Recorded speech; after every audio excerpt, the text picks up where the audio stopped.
Պատկերացրեք, Հայաստանը կորցրել էր իր թագավորությունը, բայց հայ ժողովուրդը կարողացավ ստեղծել նոր պետականություն՝ Կիլիկյան Հայաստանը, միջերկրական ծովի. Դա ոչ միայն նոր հայրենիք էր, այլև նոր հույս պահպանելու պետականությունը, մշակույթը և ազգային ինքնությունը։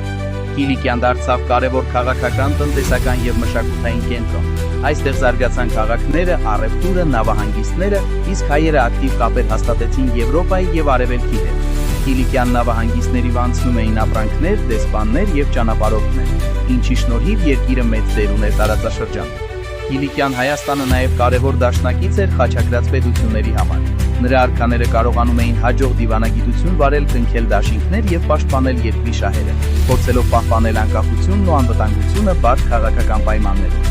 Ամենանշանավոր արքաներից մեկը Լևոն V մեծագործն էր։ Նրա օրոք Կիլիկյան հասավ իր ծաղկման շրջանին, ուժեղացավ պետությունը, զարգացավ մշակույթը, ամրապնդվեց արքայական իշխանությունը, իսկ միջազգային հեղինակությունը զգալիորեն բարձրացավ։ Կիլիկիայում մեծ զարգացում ապրեց նաև հոգևոր ու մշակութային կյանքը։ Վանքերը, դպրոցները, ձեռագրերը և մանրանկարչությունը դարձան հայկական մշակույթի կարևոր մաս։ Այդ ժամանակ ստեղծված բազմաթիվ ձեռագրեր այսօր էլ վկայում են Կիլիկիայի բարձր կրթական ու արվեստի մակարդակի մասին։ Չնայած պատերազմներին ու արտաքին հարձակումներին, Կիլիկյան Հայաստանը 1375 թվականին ընկավ, բայց մնաց որպես հայ պետականության պայքարի և վերածննդի խորհրդանիշ։ Նրա պատմությունը հիշեցնում է, որ նույնիսկ ծանր ժամանակներում հայ ժողովուրդը կարողացել է ստեղծել ուժեղ և կազմակերպված պետություն։